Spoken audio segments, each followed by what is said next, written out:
Hello friends, வணக்கம். Welcome back to my channel. இன்றைக்கி நம்ம பீட்ரூட் வச்சு ஒரு ஹெல்த்தியான மில்க் ஷேக் எப்படி செய்கிறதுன்னு பார்க்கலாம். இது செய்கிறதுக்கு இந்த மாதிரி சின்னதாக நான் ஒரு பீட்ரூட் எடுத்திருக்கேன். 1 கப் பால் எடுத்துகிட்டு அதை நல்லா காய்ச்சிட்டு ஃப்ரிட்ஜில் வச்சு ஜில் பண்ணி எடுத்து வச்சுருக்கேன்.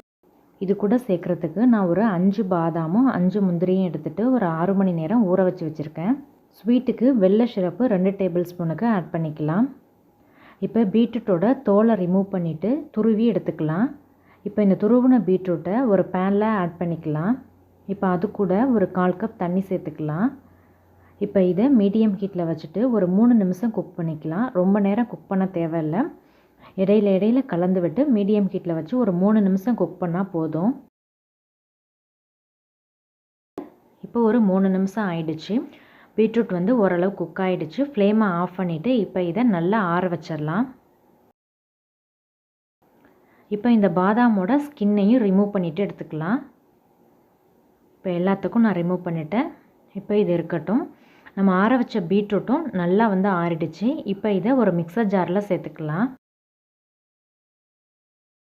இப்போ இது கூட நம்ம ஊற வச்சுருக்க அந்த முந்திரியும் பாதாமையும் சேர்த்துக்கலாம்.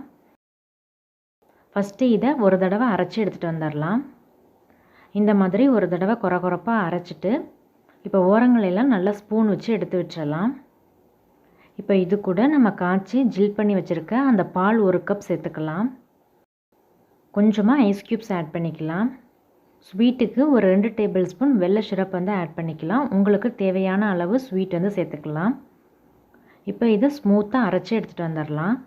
இப்போ எல்லாம் நல்லா மிக்ஸ் ஆகிடுச்சு. இப்போ இதை ஒரு கிளாஸில் ஊற்றிட்டு சர்வ் பண்ணலாம். இது கூட கொஞ்சமாக கட் பண்ணி வச்சுருக்க அந்த பாதாம், பிஸ்தா இதெல்லாம் கட் பண்ணி சேர்த்துக்கலாம். இப்போ டேஸ்டியான ஹெல்த்தியான பீட்ரூட் மில்க் ஷேக் ரெடி ஆகிடுச்சு. இதை கொஞ்சம் நேரம் ஃப்ரிட்ஜில் வச்சுட்டு ஜில்லுன்னு சர்வ் பண்ணலாம். இந்த வீடியோ பிடிச்சிருந்தா லைக் பண்ணி ஷேர் பண்ணிவிட்டு சப்ஸ்கிரைப் பண்ணி பெல் ஐக்கானை கிளிக் பண்ணி ஆளுங்கிற ஆப்ஷனை கிளிக் பண்ணி வச்சுக்கோங்க. தேங்க்யூ ஸோ மச் ஃபார் வாட்சிங்.